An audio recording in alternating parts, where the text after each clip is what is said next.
Jesus, Ikaw ang aking daan, katotohanan at ang buhay. Ako po si Father Fiel Pareha at ito po ang ating segment, ang Daily Devotion, na kung saan tayo po ay magdarasal, magbabasa at magninilay kasama ng salita ng Diyos sa buong taon. Manalangin tayo. Sa ngalan ng Ama, ng Anak at ng Espiritu Santo. Amen. Halina, banal na Espiritu, liwanagan mo ang aming puso at isip nang maunawaan at may sa buhay namin ang iyong salita. Amen. Our Bible passage for today is from the Gospel of St. John chapter 14, verses 1 to 12, and I read it for you. Do not let your hearts be troubled. Believe in God, believe also in me.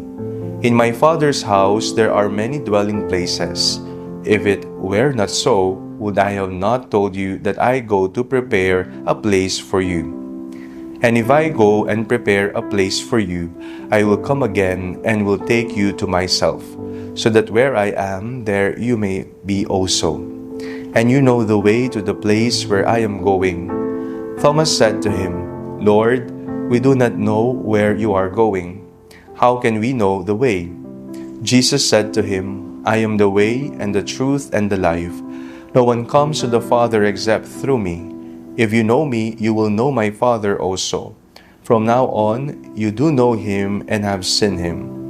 Philip said to him, Lord, show us the Father, and we will be satisfied.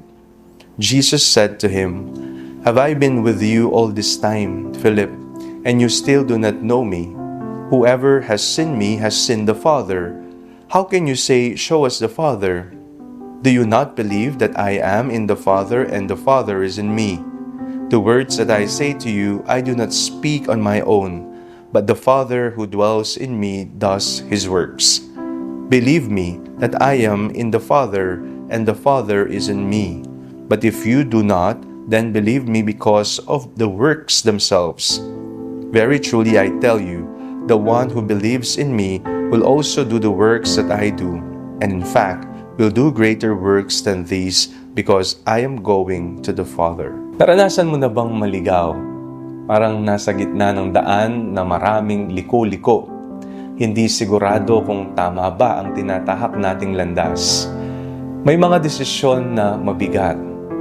May mga tanong na walang kasagutan at mga sandaling tila nawawala tayo. Hindi lang sa direksyon, kundi pati na sa ating sarili. Marami sa atin ang may pangarap pero walang malinaw na landas na tatahakin. May pananampalataya, may halong pagdududa.